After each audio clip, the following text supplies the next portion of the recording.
Bonjour les amis, je suis ravi de vous retrouver aujourd'hui dans un format un peu particulier qui ne sera pas une vidéo, puisqu'en définitive j'ai rédigé un article que je vais poster sur le canal Telegram et je me suis dit qu'il serait éventuellement intéressant que je vous en fasse une lecture pour que ceux qui n'ont pas Telegram, soit parce que bon ils veulent pas l'avoir, soit parce que bon ben enfin, c'est un choix quoi, hein, puissent y avoir également accès et ça me permet évidemment de partager avec vous mon point de vue et d'avoir vos réactions, que ce soit sur Telegram avec les habitués ou alors avec vous dans les commentaires, en dessous de la vidéo pour que vous puissiez un petit peu me dire ce que vous en pensez.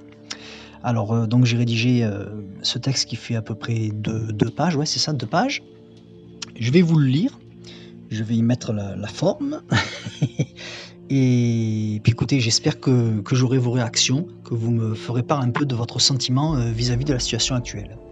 Alors j'ai rédigé cet article suite, au sondage qui est paru hier sur, le site internet, de la chaîne CNews, dans lequel, donc il y avait un petit article, ils ont, commandé un comment on appelle ça? Un sondage à l'institut CSA concernant l'état d'esprit des Français vis-à-vis de l'état du pays et le sondage révèle que 62 des Français estiment que la France est en déclin. Alors, si vous me suivez, vous savez que moi je suis pas très optimiste comme garçon et que c'est pour ça que j'ai choisi la voie du bah, la on va dire la voie du survivalisme quoi, comme un petit peu comme philosophie, comme état d'esprit du quotidien. Donc, ce qui nous intéresse nous évidemment c'est le survivalisme, hein, donc, le survivalisme, vous savez qu'on entend parler de ce mouvement venu des États-Unis depuis déjà quelque temps. Alors on en entend parler en bien quand il s'agit de collapsologie et on en entend parler en mal quand il s'agit évidemment de survivalisme ou de prepping. On en a entendu parler surtout dernièrement avec les affaires de forcenés qu'il y a eu, hein, qui après avoir commis des crimes ou des délits, se sont réfugiés dans les bois, rendant ainsi leur capture par les forces de l'ordre très, très, très complexe. Rendez-vous compte que pour le seul cas de Valentin Marconne c'est ce jeune qui avait, tué son patron et un collègue de travail, son patron une balle dans la tête et son collègue de travail je me rappelle plus, je crois qu'il l'avait tué par balle aussi.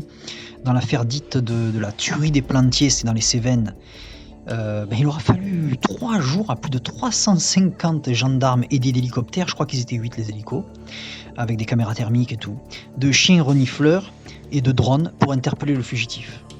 Tout ça pour un seul individu et un seul individu qui s'est rendu de lui-même. Alors, imaginons un instant que par malheur, sur le territoire, il y en ait 10 des Valentin Marconne qui se réveillent, simultanément. Les forces de l'ordre, elles seraient mais inaptes à assurer la sécurité des populations. Je ne sais même pas d'ailleurs si on aura assez d'hélicoptères pour envoyer 8 hélicoptères par mec. Tenez, regardez à Paris actuellement. En ce moment même, au jardin des Halles, dans la capitale, il y a des centaines de drogués qui ont pris possession de l'espace public et qui font régner la terreur. C'est eux les boss. Agression, vol, viol, consommation sans vergogne de drogue, prostitution, et cela dans l'indifférence la plus totale. Et là encore, les forces dites de sécurité sont inaptes à assurer la sécurité, à sécuriser quoi, la voie publique et les habitants qui sont pris en otage, des dealers, des drogués, des craqueurs, qui pour la plupart sont des étrangers clandestins. Pensez que pendant ce temps, la police et la justice sont à l'œuvre pour contrôler les passes sanitaires des clients dans les bars et les restaurants, et que depuis le 15 septembre, les professionnels refusant de se faire vacciner sont mis à pied par leurs employeurs. Hier soir, j'apprends que l'Australie a annoncé la rupture de son contrat avec la France, qui prévoyait l'achat de 12 sous-marins pour un montant de 56 milliards d'euros. L'Australie se serait finalement rapprochée des États-Unis et de l'Angleterre, du Royaume-Uni, pour se fournir en submersibles. Alors depuis, la classe politique, unanimement bien sûr, crie à la trahison entre alliés. Parce que dans tout ça, il y a l'OTAN et tout le tralala, quoi. Jean-Yves Le Drian, alors là je cite, a déploré un coup dans le dos, je suis en colère, ça ne se fait pas entre alliés. Cette décision unilatérale, brutale, imprévisible ressemble beaucoup à ce que faisait Monsieur Trump. Monsieur Le Drian a vite oublié qu'en 2015, c'est la France qui a refusé la livraison de 2 porte-hélicoptères Mistral commandés en 2010 par la Russie, à la suite de son implication dans la crise de Crimée et la guerre du Donbass. La France a dû rembourser près de 9 500 000 € à la Russie, qui avait déjà engagé non seulement de l'argent, mais engagé également la formation de son personnel au nouveau navire. Actuellement, les chiffres du chômage n'ont jamais été aussi hauts, avec 3 750 000 chômeurs pour un nombre record d'offres d'emplois non pourvus de 977 000 début septembre. Et avec cela, le régime en place met une pression phénoménale pour la réforme des retraites et éventuellement avant la fin du quinquennat. L'État français est inapte à renvoyer chez eux les délinquants et criminels étrangers car les pays d'origine refusent de les récupérer. Et dans cette discipline, le champion de toute catégorie, c'est le Mali, pays où la France est engagée actuellement pour maintenir le pouvoir malien en place au prix de la perte de soldats français. Les pertes militaires françaises au Mali et au Sahel sont au 15 septembre 2021 de 55 militaires.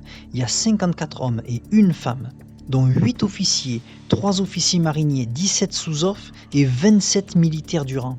Franchement, c'est dégueulasse. Chômage de masse, délinquance de masse, immigration illégale de masse, corruption de masse. La liste est longue, elle est bien trop longue. La France meurt. Alors, y a-t-il de l'espoir ? Moi, je vous réponds qu'il n'y a pas d'espoir sans désespoir. Dans tous les cas, le constat que je viens de faire sur un tout petit échantillon de décisions, de choix politiques ou idéologiques de ceux qui gouvernent le pays ne m'incite absolument pas à la confiance en l'avenir. Ni pour moi, ni pour les miens et ni pour ceux qui me ressemblent. C'est pour cela que je vous enjoins à vous préparer très sérieusement. Les différentes élections passées m'ont prouvé à chaque fois que les Français sont des volontaires au suicide, abrutis qu'ils sont, pleins de KFC et de McDo, abrutis qu'ils sont à résister au terrorisme en buvant fièrement des bières ou des cafés aux terrasses des bars, ces mêmes bars qu'ils revendiquent comme symbole de liberté, abrutis qu'ils sont de BFM TV, de Cyril Hanouna et de Koh Lanta, abrutis qu'ils sont de leurs téléphones portables et applications débiles, inaptes à rencontrer l'âme sœur sans Mythique ni Tinder, abrutis qu'ils sont à vénérer des footballeurs jouant sous faux drapeaux pour des millions d'euros. Ils obéissent pour que cela cesse, mais c'est parce qu'ils obéissent que cela continue. Non, vraiment il n'y a pas d'espoir. Je vous quitte mes amis, en vous récitant ces quelques lignes de Günther Anders. C'est un philosophe et essayiste allemand. Noé se dressa dans toute sa hauteur et se mit à parler. Après-demain, le déluge sera quelque chose qui aura été. Et quand le déluge aura été, tout ce qui est n'aura jamais existé. Alors il sera trop tard pour se souvenir, car il n'y aura plus personne. Si je suis venu devant vous, c'est pour inverser le temps, c'est pour pleurer aujourd'hui les morts de demain. Après-demain, il sera trop tard. Vous voyez, pour moi, ce n'est pas le présent qui décide l'avenir, mais c'est l'avenir qui définit mon présent. Et c'est pour cela que je me prépare. Après-demain, il sera trop tard. Alors préparez-vous.